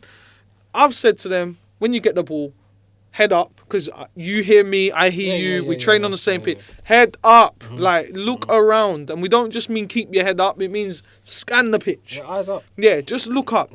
So we're saying look up, and make your decision whether you're taking it, whether you're passing it, whether you're shooting, whatever you're gonna do. We want you to kind of make your own decision, right? But then parents on sideline, one screaming shoot, the other one screaming pass, the other one screaming drive. It's too much going on, and you lot are screaming it. So let the coaches coach, and I think every coach will tell you the same thing, because any coach I've spoke to, it's like, it's too much sometimes. Just encourage them. Do you know what I mean? Like, let them have that freedom to play. Let them try and take the pressure off, but the pressure's going to come off. They always say the car journey home. When you're getting into the car, like you've had an academy session, well, and remember, everyone's journey is different. Like, you got certain players that might be a step ahead at 10, but by the time you get to 10 or 11, the 1 year of working hard and focusing, doing what the coaches are telling you to do, your development might actually go past that person. No, it's true. That's true. Yeah, so you just got to be patient with it. It's hard if you get released. How are we bouncing back? Are you going to let your child kind of mope around, or are we getting back to work? And explain to your child that you can get released. This is a job. At the end of the day, people are going to be paying you to play football, and it's a ruthless business. And thank you for segueing into that. That was even going to be my next point in terms of parents. Please understand, if you are lucky, your child is lucky enough to get selected for an academy or go for a trial, whatever it is, you are going into a business. You are not going into a football team. The football team is just on paper. But it's a business. That is just what it is at the end of the day. That's what academy football is. It's the elite of the elite. So even I've had parents in the past tell me, who have been released, tell me, George, I can't believe they released him. Like, when we went there, they said they were a family club and this. I'm like, listen, man. Listen, let's just get real here. They're saying all that stuff to get you in the door. Once they've locked you within the door, it's a business now. You have to know. And that's why I try and, you see with me, I used to educate, when we first started, I used to educate scouts to try and educate our parents. But then I realised that scouts, before I became scouts are not there to be educating parents. They just get there to get players in.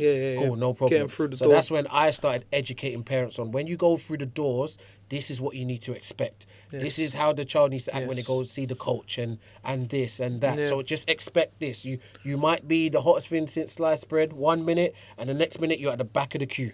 And next thing you know, you're out of there. And sometimes coaches might get bored of you. You might be there since 6 years old, come 10 years old, they might be bored of you. Please don't go in there and get comfortable, because the worst thing you can do. And once again, you can be real with your kid, whether they're 8 years old, 9, 10 or 15. Be real with them. Tell them the truth.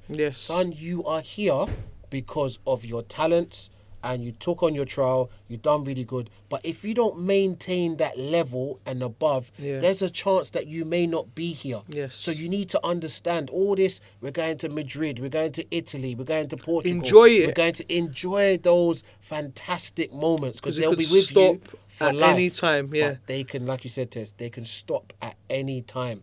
So once again, parents, it goes back to my point of just keep building your child from the head down. That's all you need to keep doing. And then the rest of it I promise you, it will take care of itself, especially if they're talented as well. It will take care of itself. But once parents start going into academies and the journey is about them and their ego, oh, I don't want my kid to get released because I don't want to have to tell people. Or I don't have to come back to Tez and say I got released, or go back to George and say, oh, I got released and whatnot. Some people have been released that have come from our club and just haven't come back to us because they're embarrassed.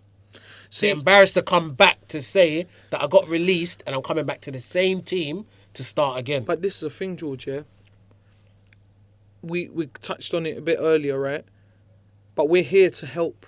If you're there and you get released, I've got players now that are playing high academy football or whatever, very close to being pro, that are still going, Tez, can I come down and train?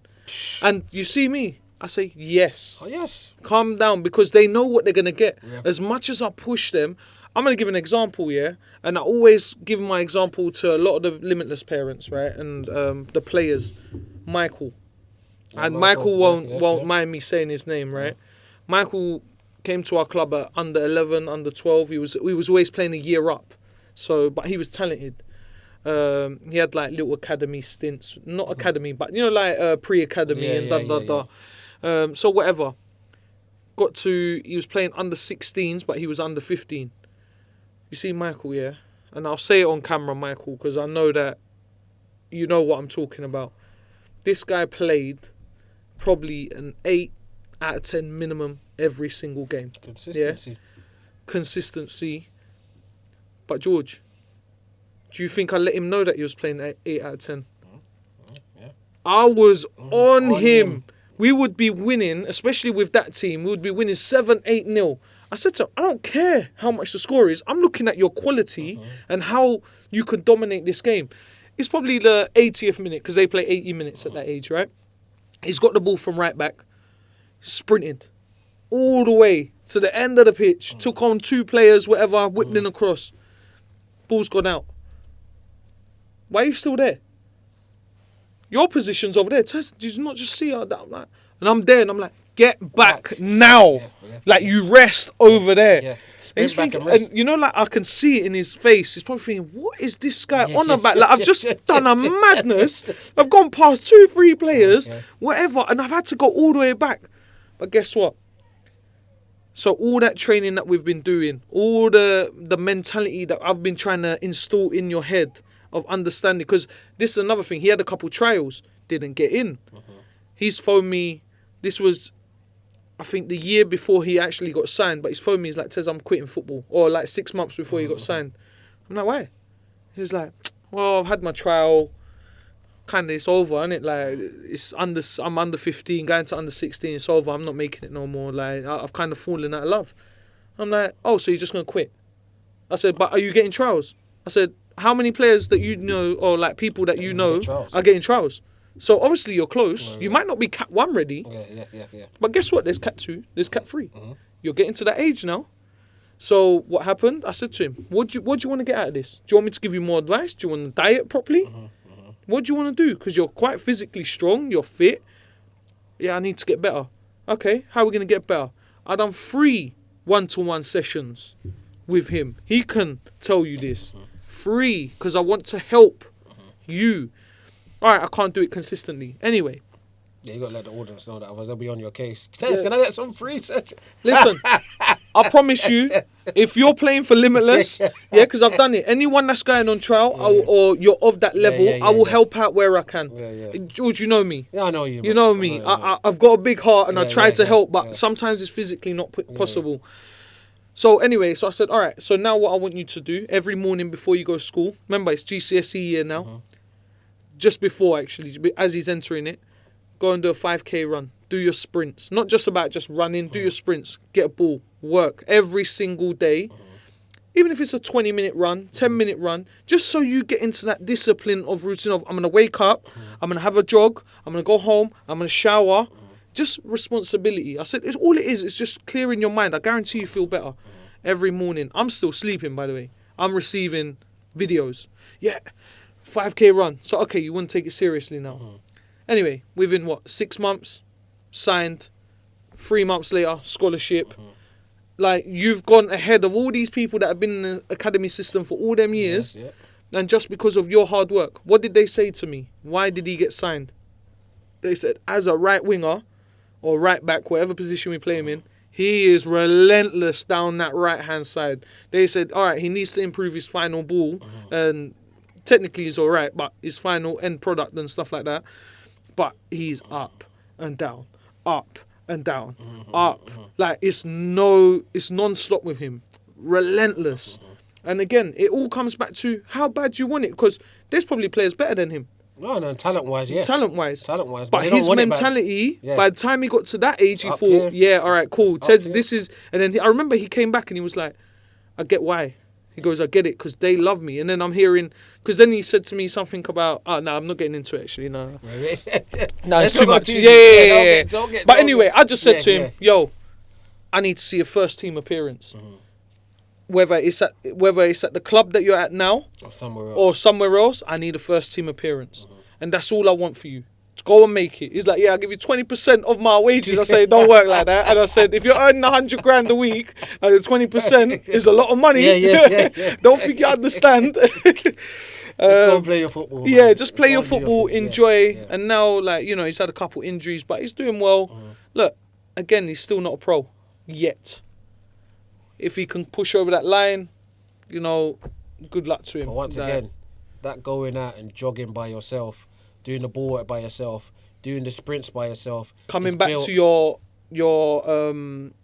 where you started with your club to train. It starts from up here. Yes. This is where it starts from. When you have to get up, when you don't want to get up. You see, at these young foundation ages, it's very parent-driven. So you're going to take your kid to one-to-ones. You're going to take your kid here. You're going to make them do this. Because they're just looking at daddy and mommy. Oh, okay, cool. I like football. I'll do the one-to-ones. Okay, I like football. I'll do the small group session. A lot of them actually don't know why they're actually doing it for. Yeah. It's when I always say football starts when you get to secondary school. Yeah. Secondary school is where the distractions come, education-wise and off out of education as well. And also, the bodies are developing. Exactly. So now what you was doing at 7, 8, 9, 10, even 11, like let's say year 6, now guess what? That kid that wasn't very good is now big and he's athletic. And now can you keep doing it against him? Because guess what? You might be technically better, but his attributes now, because he's been working, catching up, or his body's grown into an athletic body now, and you can't get past him as easy. He's leaning on you and just pushing you away. Like even me, going back to an example, you had Michael. We even got an example on our side and whatnot. Obviously, I don't know if the dad wants me to mention the name, so I'm not going to mention the name. But he was at an academy. I know who you're talking about already. He's at an academy now. Okay, killing it. Yeah, everyone probably know him over the socials and whatnot. He's killing it, and whatnot. At a stage, rapping with dad and whatever it is, and he's hit secondary school, and his body's developing. Now, as your body is developing and whatnot, you may not have your coordination there. So, but once you're in academy, the elite of the elite, what have you done for me lately? Yes. So if you're not performing, you might be on that release list. Yeah. So I was wrapping it up with dad and whatever it is to say, listen, man, like, it's not that he's struggling because he ain't got the talent or whatever. It's just that his body's growing, but we don't know if they're going to be patient enough with him and this, that, and the other. But when he wasn't able to play, when his body was going through that transformation, was his mindset. Yeah. His mindset never changed. Yes. I am who I am, and I'm going to be that guy regardless. And now he's flying. Do you get what I mean? Yeah, Got selected for England and all that sort of because of the mentality.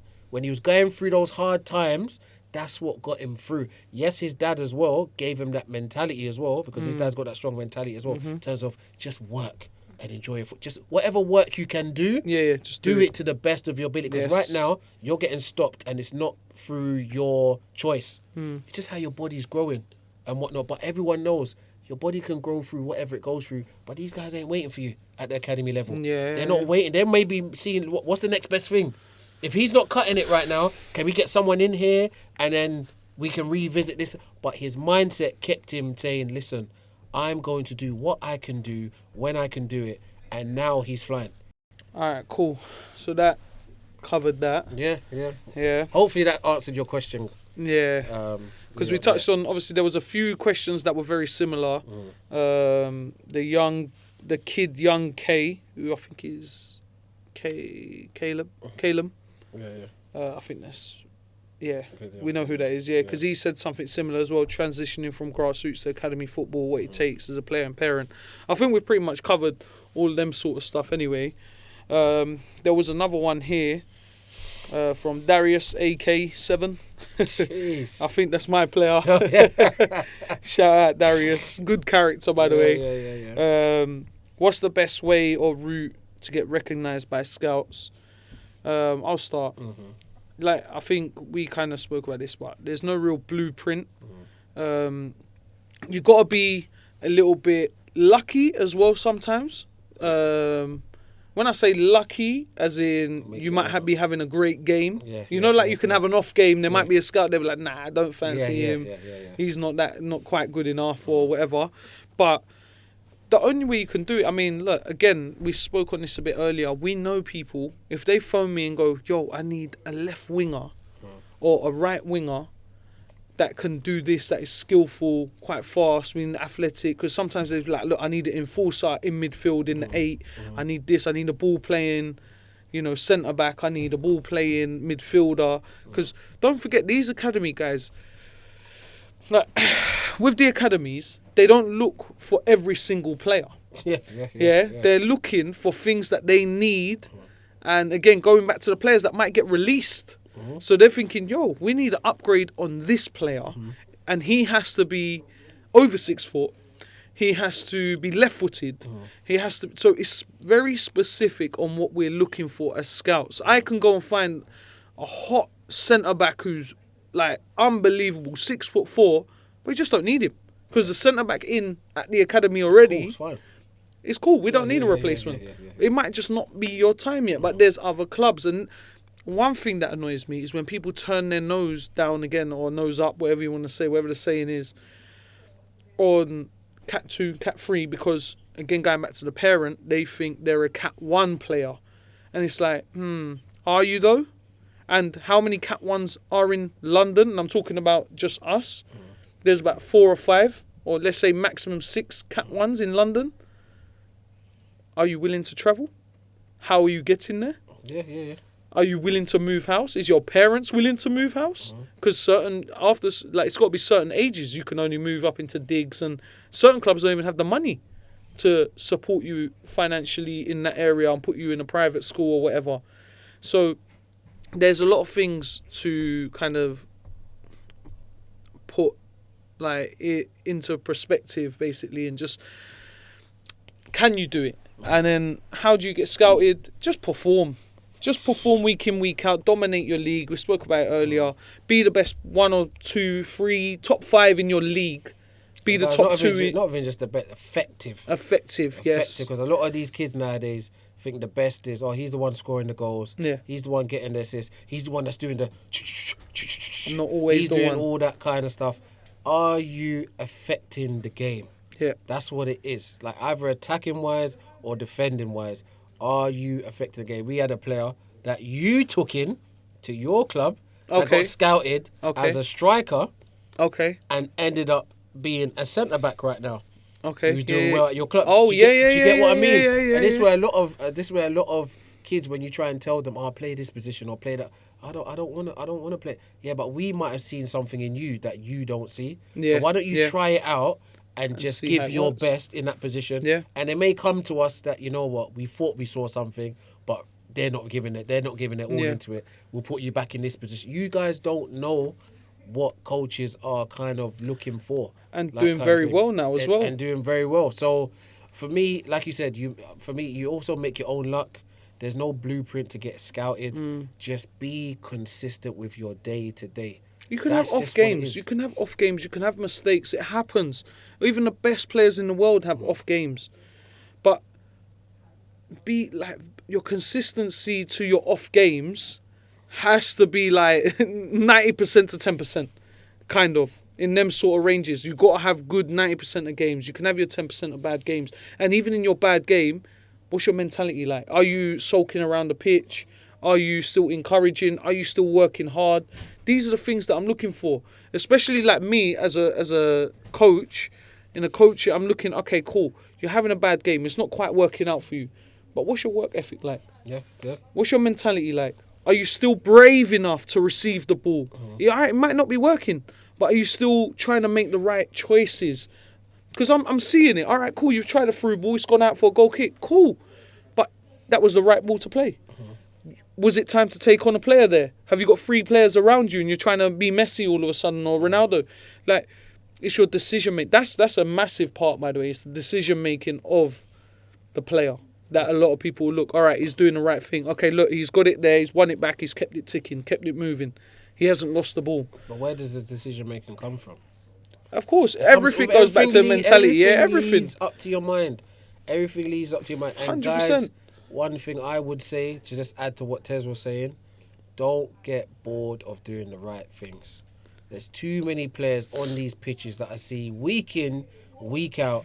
They're just I'm bored of playing the right pass. I'm bored of playing that 10-yard pass. That's always good. I'm bored of turning out away from trouble. You know what I want to do? I want to turn away from trouble. Then I want to invite trouble again. I don't want to turn away from trouble again. You're getting bored. Because you're doing the right things over and over again, you're getting bored. And a lot of kids get bored of doing the right things. And they think that they have to do the extras to stand out. But you don't have to. Just be consistent. Be excited to do the right things over and over again. The simple stuff. Once again, are you out there practicing by yourself? I'm talking about especially the teenagers. If you say you're serious about football, the younger ones that are in primary school, like I said, a lot of it is parent driven. Yeah. But once you get to secondary school, are you out there practicing against those walls? Or are you out there with friends that don't have the same goals as you? This is what's gonna separate yourself. While you're out there with your friends who don't have the same goals as you, there's somebody else working, hitting that ball against the wall, working, getting their touch right, doing their 5K, doing their 6K, waking up in the morning, training themselves before school. Once they finish school, they're going back. They're eating right. All of that kind of stuff. Yeah, it helps, man. They're sleeping right. A lot of Sleeping people, right. Sleep is a massive thing. listen, when you get to a certain age, you're going to realise how important sleep is. Sleep. When you're young, you feel like, yeah, you can recover quick, but trust me, if you have the good diet, a good sleep before a game, it helps. Guys, and this is what it is. And when you go back to the sleep thing, guys, if you want to be on your PS5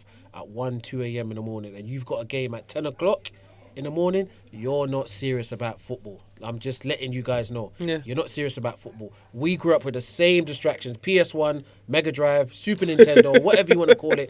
We had the same distractions. Yeah. And you know what it is, Tez? I always tell my players, guys, you know you always get that coach that always tells you, like, yes, and I played at this level. If you want to do that, you got to do this to get to this level. I never played at that level. So I can tell you the other side of it, where you do get lazy, where you're on your computer at 2 a.m., where you have a game in the morning and you're just messing around and you're not going to sleep. You're on the phone, you're this, you're that. So I can tell you the other side of things, where you just want to be cool. But you say you're serious about football, but you're not really serious about football because you're not willing to sacrifice. You're not willing to do, once again, the right things, because the right things are boring.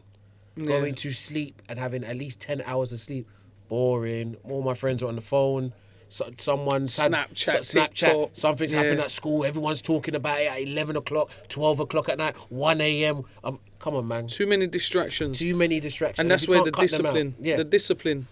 And that's going to be the difference between elite and just good. And then you go back, because, look, again, we are the old guys. Now we are the unk stages. I heard if we're past over 35, we're the unks. Me and my boys always joke, yes, unks. We are the unks now. But it's like it's the same thing, and I feel like you hear it constantly. But there's a reason why people keep telling you, and especially the people in like us, we care, right? So we're telling you the right things to do. It's boring. It's discipline.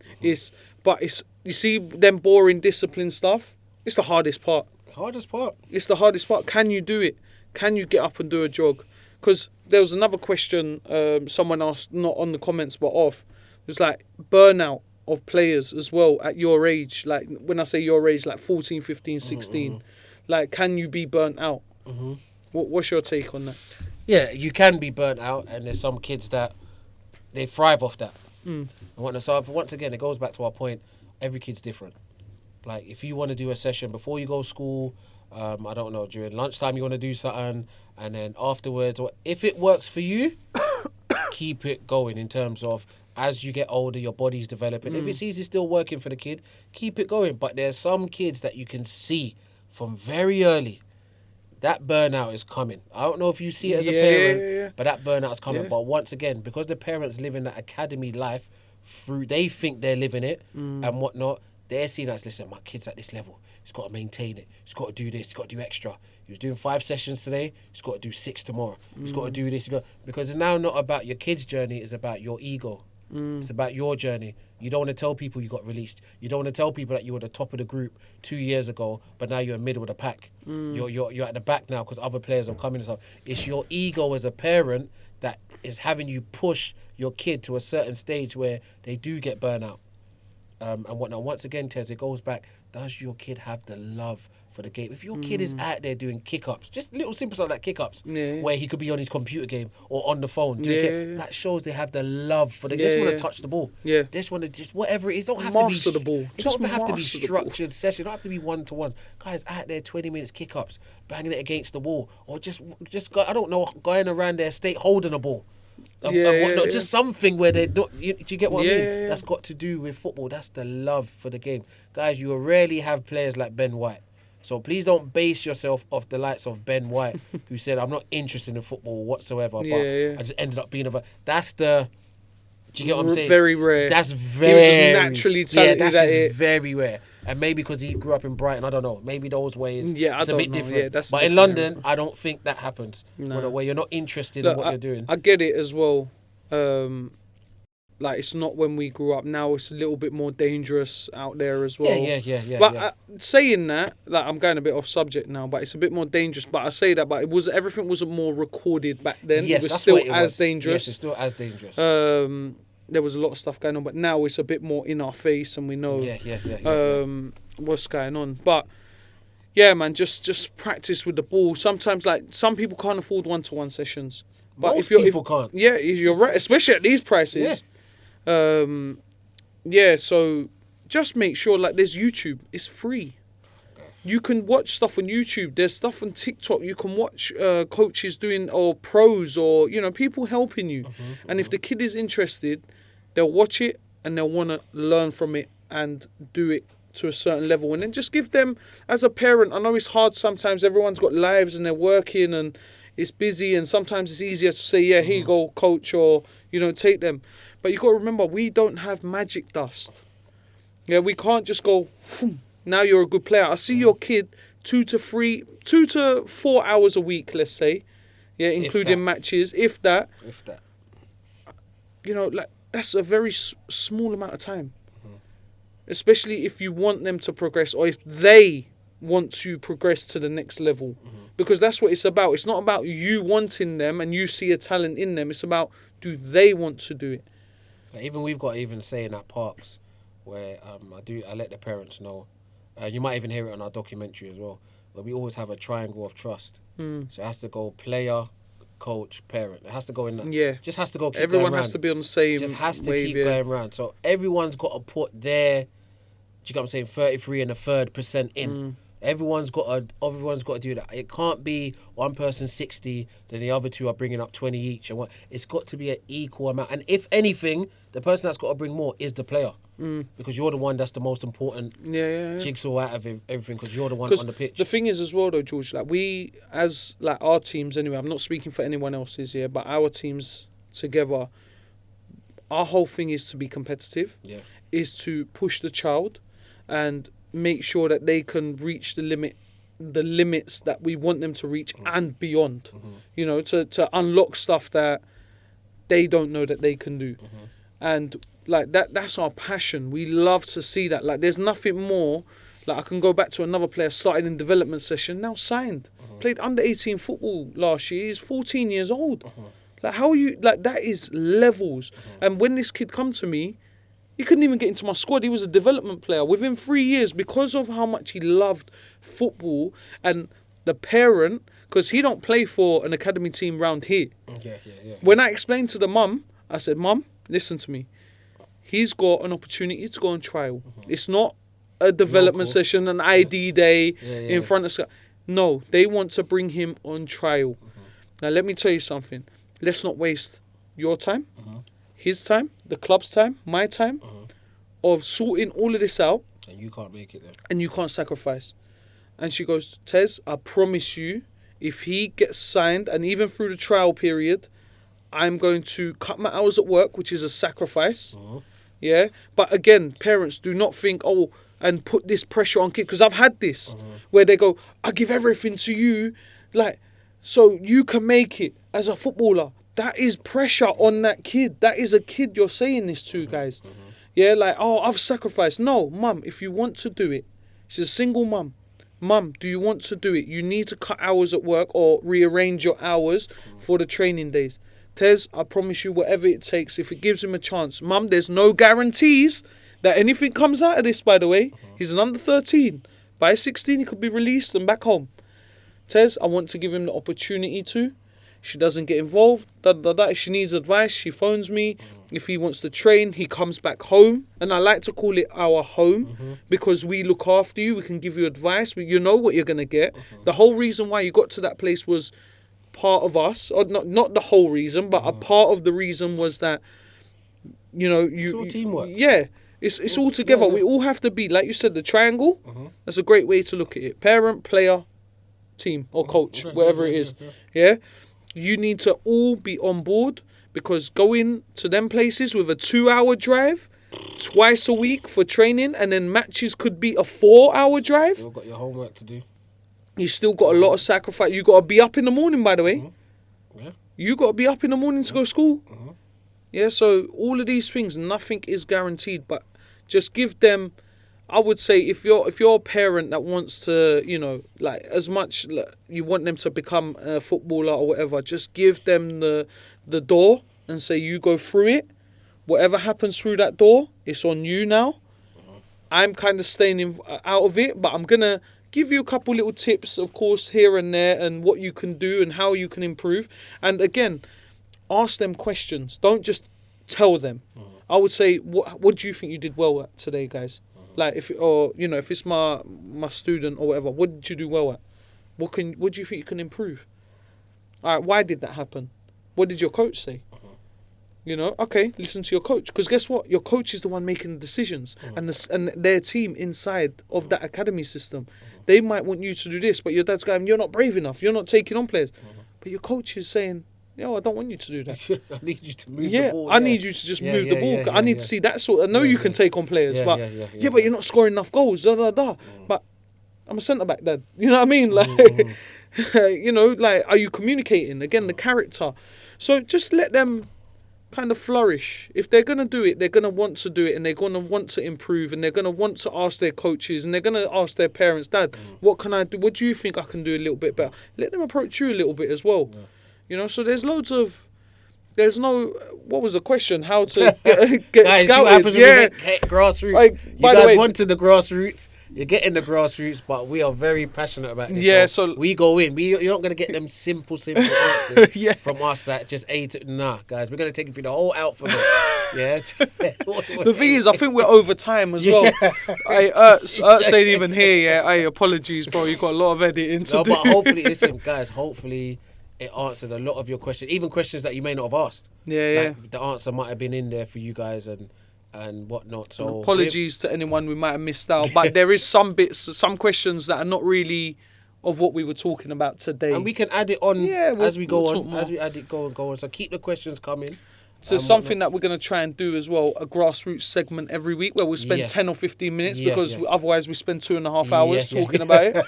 So we'll try and add like a little segment every week, 10, 15 minutes. Because look, at the end of the day, when we started this podcast, it was all about we're coaches, we're scouts. This is our jobs. We're professionals at this. And we want to kind of help everyone and just kind of have that little ball knowledge. We like to think we have ball knowledge, so we will get into like little things like that. Because like literally, like me and George, we live and breathe this game. Like literally, we live and breathe it. Every level, pro level. I can have my banter hat on. I can have my coach's hat on. I can have my scouting hat on. I can have any hat, woolly hat on, whatever it is. I've got it on and I'm ready. Any football conversation. Even me, like I could have Man United win on the weekend. Yeah, it's all great. Yeah. My underlines have had a stinker.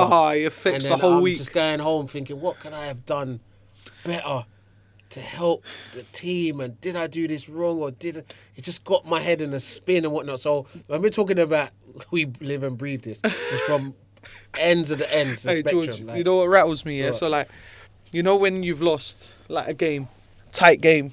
Because as much as it's youth football, we want to win. Yeah. You know what I mean? Like we want to win.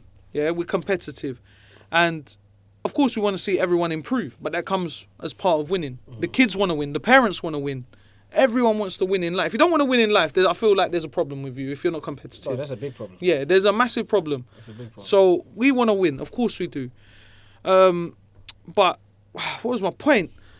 So it will rattle my whole week. So again, you're talking about under 9s, under 10s, and I'm there like, all right, what can I do? So now I've had training, we've got a program on what we're working on.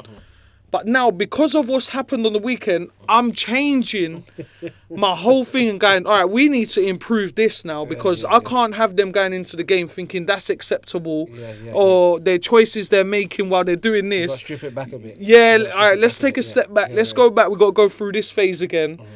And it happens a lot. I'll be honest with you. It happens. Sometimes you like everything goes smooth. Not smooth, but as smooth as it can go. You're like, all right, cool, you're picking it up. Sometimes we'll fall back. And this is the thing with grassroots football. Every time it's different. You'll see your best player or so-called best player have a bad training session or bad game, and your so-called weakest player have a great game. Yeah. And this is what football's about, and it's like any level, that's the same thing. So And it's even like even going back to what you're saying in terms of your weekend and whatever it is. It's just, guys, it's just we even as coaches take responsibility first. Or where you think that like we might be at the match and not even just lost, but it wasn't a good performance. Because remember, with me, I always say this classic line that I've heard, and it always stick with me forever. I'm not gonna accept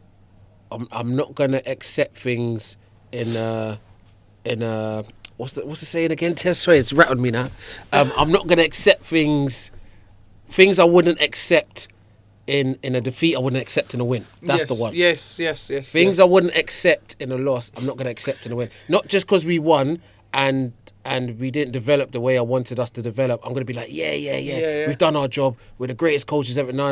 It's still gonna rattle my mind going home and thinking, yes, we won that match. But the standard was not good. Was, I had that today. Won the game, yeah. but the quality, I was like, guys, like, but again, like you see now they're playing Saturdays and Sundays. Obviously, we've got different players. Some play Saturdays and Sundays. Some just play whatever Saturday or Sunday. Won the game, and I'm just like, guys, like that quality was poor, man. Like da. But yeah, this is just how it is, isn't it? Like it's just the way it is. When We you ask for overthink. grassroots, we can go on for a lot. 10-hour special coming soon. Like, you know what I mean? We need about 19 batteries in the cameras or 18 cameras. It's mad. But yeah, man. So obviously, look, that's episode 4. We've done that. We'll go on to more. But yeah, guys, again, like, comment, subscribe. Yeah. You know what? We didn't even introduce ourselves this week, but we kind of did. You know who we are. You're on episode 4 with us. You know who we are. And if you don't, just ask the question in the comment box. Yeah. Just go back to the last episode. We introduced ourselves. Exactly. But yeah, as you can see, like we're just trying to do more. We're gonna stay consistent. But yeah, man. Subbed off early episode 4. And guys, always remember to perform whatever you're doing to make sure you don't get subbed off early. Yes. Simple. Guys, see you next week, man. Nice one, man.